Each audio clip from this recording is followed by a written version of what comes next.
সকল কর্মকর্তা কর্মচারী। এটা আমরা অফিসিয়ালি মাননীয় প্রধান উপদেষ্টার কাছে হস্তান্তর করবো আমাদের উপদেষ্টা মহোদয়ের মাধ্যমে। তার আগে আমি এমনটা বলতে পারছি না। আর আমরা মন্ত্রী পরিষদ বিভাগের নির্দেশনা অনুযায়ী স্বাস্থ্য উপদেষ্টা মহোদয়া বন্যা কবলিত অনেক জায়গা পরিদর্শন করেছেন এবং তাতে হয় কি যে জনচরণ একটু বাড়ে। যাদের যা statutory duty DC, SP, civil surgeon সেটা আরও সমন্বিত হয়। উনি নিরলস চেষ্টা করে যাচ্ছেন। আপনাদেরও সহায়তা আমরা পেয়েছি। বন্যাকে হাইলাইট করে টিভি চ্যানেলগুলো যা দেখিয়েছে এটা দেখানোর একটা পজিটিভ সাইড আছে, লোকে জানেন। কিন্তু ওখানে কে গেছেন আমরা এটা চাচ্ছি না যে আমাকে এবং উপদেষ্টা মহোদয়কে আপনারা দেখেন। আমাদের কাজটা হতে হবে কোথায় আটক আছে, লোক পানির মধ্যে আছে, তাদেরকে উঠানোর জন্য কাদের সাহায্য লাগবে। তাদের মধ্যে মিডিয়া আছে, কারণ তারা স্থানীয় জনগণের প্রতিনিধি। তাদের মধ্যে এনজিও আছে। সবার সাথে আমরা সমন্বয়ভাবে কাজ করছি এবং আমাদের যতগুলো অধিদপ্তর সাবঅর্ডিনেট অফিস আছে তাদেরকে সংশ্লিষ্ট সকলের সাথে, ছাত্র জনতার সাথে সমন্বয় করে কাজ করার জন্য আমরা নির্দেশ দিয়েছি। এবং এই জরুরি অবস্থা মোকাবেলার জন্য কি করতে হবে, আমাদের দুইটা ডিভিশনের দায়িত্বে আমি, দুইটা ডিভিশনের সব অফিসার, সব অধিদপ্তর কাজ করছে। এখানে ছাত্র জনতার কি রোল আছে, তারা কি চান, এই জন্য একটা সভা করেছি যাতে তারা উপস্থিত ছিলেন। এটা খুব রেয়ার যে ছাত্র জনতাকে সরকারি মিটিংয়ে ডাকা হবে, কিন্তু তাদের রোলটা আমাদের শুনতে হবে, কারণ তাদের আন্দোলনের মাধ্যমে এই সরকার প্রতিষ্ঠিত হয়েছে। যদি তাদের সাথে আপনাদের কোনো বিরোধ হয় সেটা খুব দুঃখজনক হবে। আপনারা তাদের সাথে সমন্বয় করে চলবেন। সম্ভব এটা? প্রেস মানে মাধ্যম, গণমাধ্যম তারা করবে আপনার সাথে, তারা করবে। না না না, সমন্বয় করা হচ্ছে যে তারা যে কাজটা করবে আপনারা আমাকে প্রশাসনকে সাহায্য করছেন তাদেরকেও করবেন। আপনারা করবেন না, মানে করে তাদের কাজে সমন্বয়ে প্রেসের যদি কোনো রয়ে থাকে আপনারা পালন করবেন। এটা পরস্পরের বিরুদ্ধে বা পক্ষে কোনো ব্যাপার না, এটা সমন্বিত কার্যক্রম। তারা যে সহায়তা চান, একজন সাংবাদিক মোটরসাইকেলে একটা ইনএক্সেসিবল জায়গায় যেতে চায়, এটাকে আমি বুঝি সমর্থন, হ্যাঁ, ভাইস ভার্সা। প্রশাসন, প্রেস মিডিয়া, ইলেকট্রনিক মিডিয়া, ছাত্র প্রত্যেকে ব্যক্তিগত ভ্যালিটি পরিত্যাগ করে কাজ করতে হবে। আমি সত্যি মোটরসাইকেল চলবো না, চলবো হাঁটবো, কোথায় যাবো সেটা বলছি। যে সমন্বিত কার্যক্রমে আপনারা থাকবেন, নিশ্চয়ই থাকবেন, অলরেডি আছেন, আমরা জানি।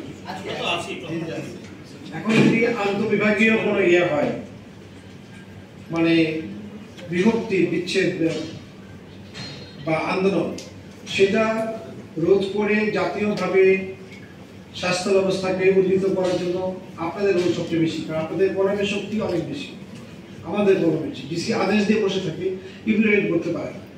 ডিসি যেখানে বাধা পায় ইমপ্লিমেন্টেশনের ভালো কাজে, সেখানে প্রেস মিডিয়া, ইলেকট্রনিক মিডিয়া সাহায্য করে। একজন দুর্গত লোকের সাক্ষাৎকার আমি দেখেছি প্রেসে, কিন্তু ডিসির বক্তব্য আমি প্রেসে দেখি, টিভিতে দেখি। আপনাদের রোলটা কিন্তু অফিসিয়াল দায়িত্ব না, আপনাকে আমি চাপাই দেবেন, আপনি এটা করেন, কিন্তু স্বতঃস্ফূর্তভাবে আপনি আইডেন্টিফাই করতে পারেন, যাতে সরকার তথা উপযুক্ত অঞ্চলের লোকরা উপকৃত হয়। প্রেস না থাকলে আমি জানতাম না কোথায় চলে গেছে। আমি যে কথা বলবো আমার সেটআপের সাথে সিভিল সার্জন, ডিসি, তারা কিন্তু পানির নিচে এবং ইলেকট্রিসিটি যোগাযোগ করে। আপনাদের সর্বাত্মকভাবে দরকার, সেটা আমি মিন করেছি। আর হচ্ছে বিভিন্ন প্রতিষ্ঠানের বদলি, পদায়ন, হালনাগাদ, এটা বঞ্চনা তাদের যা আছে সেটা প্রসিডিউর আছে। তো যদি 24 ঘন্টা টাইম দেয়, যে 24 ঘন্টার মধ্যে আবার 16 বছরের প্রতি পুষিয়ে দেয়, এটা হিউম্যানলি পসিবল কিনা আপনারা বিবেচনা করবেন। আর প্রত্যেকটা স্তরে একটা সিস্টেম আছে, একটা শৃঙ্খলা আছে। কোন স্তরে আমি পারি, কোন স্তরে আমাকে জনপ্রশাসন মন্ত্রণালয়ে যেতে হবে, কোন স্তরে পাবলিক সার্ভিস কমিশনে যেতে হবে। ঘেরাও করে আপনার 24 ঘন্টার মধ্যে একজনের 16 বছরের বঞ্চনা দূর করা সম্ভব কিনা আপনারা বলবেন, আমাদের বলি।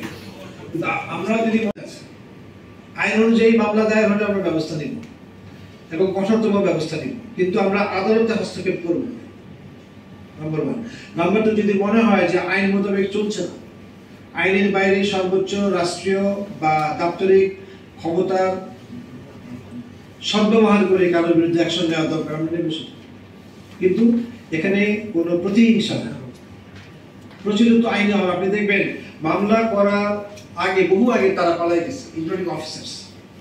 এবং তাদেরকে ছাড়া হয় নাই যে আমার কলিগ ছেলের উনি, তারা হাজতে আছে।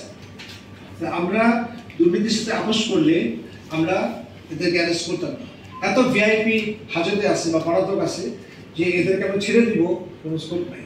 আর স্বাস্থ্য সেক্টরে দুর্নীতির জন্য মামলা হয়েছে, জেল হয়েছে, আরো হবে।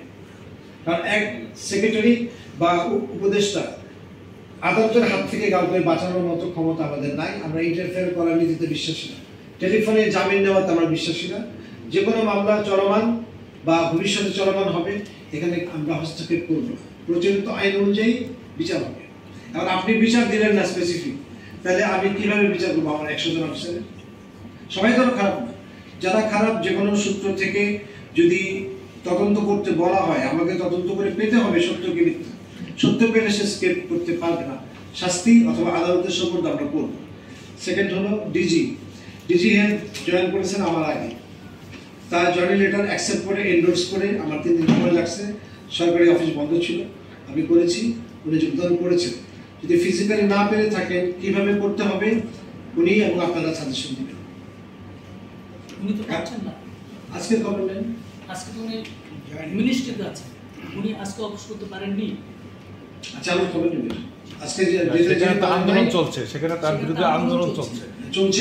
এখন কথা হচ্ছে একটা এস্টাবলিশমেন্ট আপনি সেটেল করতে দেন। উনি যদি কাজ না পারেন, উনি যদি অদক্ষ হন, তাহলে আমরা তাকে বদলাই দেবো। সেই সময়টুকু আসলে তাকে বসতে দেওয়া লাগে। যদি এই কথা বলেন তাহলে আমরা বলছি যে উনি ঢুকতে পারছেন, আপনি চান উনি ঢুকবেন। আমরা তো অবশ্যই চাচ্ছি যে ডিজিটাল হ্যাঁ ঢুকবে, আমাদের পদ্ধতি আছে কথা বলে। আমি তো প্রশাসনে ছিলাম, আমি একজনকে পিঠে হাত দিয়ে ঠিক করব নাকি আমি টিয়ার গ্যাস দিয়ে ঠিক করবো, এটা আমরা জানি, একটু সময় নেয়। ওনার মিনিস্ট্রি থেকে এন্ডোর্সমেন্ট যেটা কাগজটা, সেটা হয়েছে গতকাল। উনি আজকে যাওয়ার চেষ্টা করছেন, কালকে যাওয়ার চেষ্টা করছেন, থার্ড ডেতে যাওয়ার চেষ্টা করে ব্যর্থ হলে সাংবাদিক, ছাত্র এবং সাধারণ মানুষের সহযোগিতা নিয়ে যদি ব্যর্থ হন, তাকে আমরা ফিজিক্যালি আর্মি পাহারা দিয়ে তাকে ওখানে রাখতে পারবো না। পারবো? এটা তো রাজনৈতিক ভাবে নিয়ে যাওয়া হচ্ছে, সেটাই হচ্ছে। এবং রাজনৈতিক কোনো কোটারি, কোনো প্রেশার গ্রুপ আমাকে চাপ সৃষ্টি করতে পারবে না, এটা আপনি মনে রাখবেন। আমাকে চাপ সৃষ্টি করতে পারবে সার্ভিস অ্যাসোসিয়েশন। যেমন ডাক্তারদের একটা সমিতি বলবে যে আমাদের এই দাবি একটু দেখেন, সেটা ওনারা করতে পারবে না, কারণ তারা বহু দাবি ভক্ত। আর এখানে আমাকে হত্যা করার জন্য যে আনসার ভাইরা এসেছিলেন, তাদেরকে আপনারা খুব কৌশলে নিয়ন্ত্রণ করেছে। তারা ঘরে ঘরে ঢুকতে চেয়েছেন। আপনারা মনে করছেন যে আনাম তাদের পকেটে গিয়ে আসলে আমি তো জানি না। আমরা দরজা বন্ধ করে সবাইকে আশ্বস্ত করেছি। রাত্রি 12:30টার সময় উপদেষ্টা আমি গিয়েছি। এরা যে রক্ত দিয়েছে, আহত হয়েছে, এটা কেউ জানে না। আপনাদের অবগতির জন্য বলি, সে রাত্রে ঢাকা মেডিকেল কলেজে 60 জন গেছে। প্রাথমিক চিকিৎসা নিয়ে আপনাদের কাছে তথ্য নাই। প্রাথমিক চিকিৎসা নিয়ে তারা চলে গেছে। 4 বা 5 জন একটু বেশি আহত, তারা ওখানে ভর্তি নিয়েছেন। ওখানে একাধিক উপদেষ্টা ওখানে গেছে দেখতে, তারা চিকিৎসা পেয়েছে।